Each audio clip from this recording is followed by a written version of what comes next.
Skandal nasional Rempang, adili Jokowi. M. Rizal Fadila.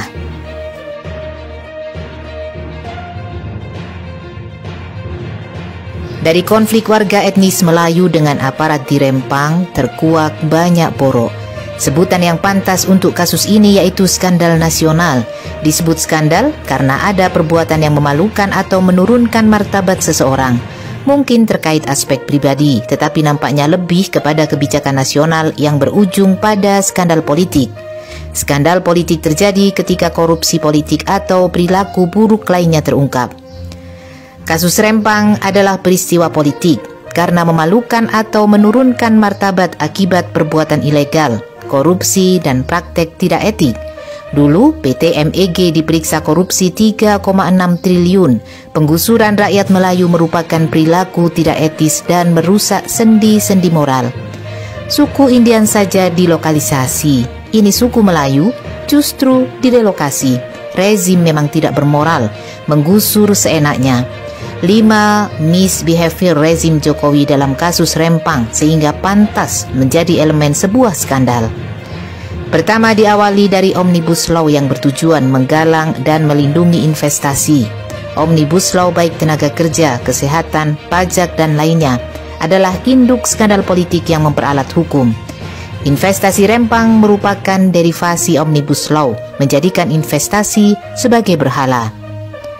Kedua, manipulasi perjanjian dan perizinan. Izin kepada PT MEG Tommy Winata untuk mengelola Rempang Eco City tidak memenuhi proses perizinan yang layak. Rekomendasi DPRD Batam 2023 yang merujuk pada kerjasama PT MEG tahun 2004 selain dipaksakan juga cacat hukum. Izin kepada PT MEG bermasalah berat. Ketiga, investor Zinyi Gas ternyata tidak sebonafit yang digambarkan. Kemampuan untuk menggelontorkan dana 381 triliun diragukan. Pengembangan Zinyi Gas di Ontario, Kanada terhambat akibat dampak lingkungan. Kawasan hutan Rempang terancam rusak. Pelepasan hak kehutanan di Rempang juga tidak dimiliki. Ada bau pencucian uang pada Zinyi Group. Keempat, HPL untuk PP Batam juga janggal. Bagaimana ada HPL atas nama PP Batam dapat diberikan di tengah penduduk yang telah lama menempati lokasi? Hal ini melanggar aturan agraria, ditambah keraguan apakah benar itu HPL atau hanya SK HPL sementara. Di sisi lain, hak tanah atas PT MEG juga terindikasi manipulatif. Kelima, puncak skandal adalah MOU dengan Cina. Proyek kerjasama adalah B2B, PT MEG dengan Zinyi Group. Tetapi MOU dilakukan antara Jokowi dengan Xi Jinping. Dengan syarat adanya pengosongan maka dapat berakibat banjir tenaga kerja Cina kelak. Rempang berpotensi menjadi area Cinaisasi.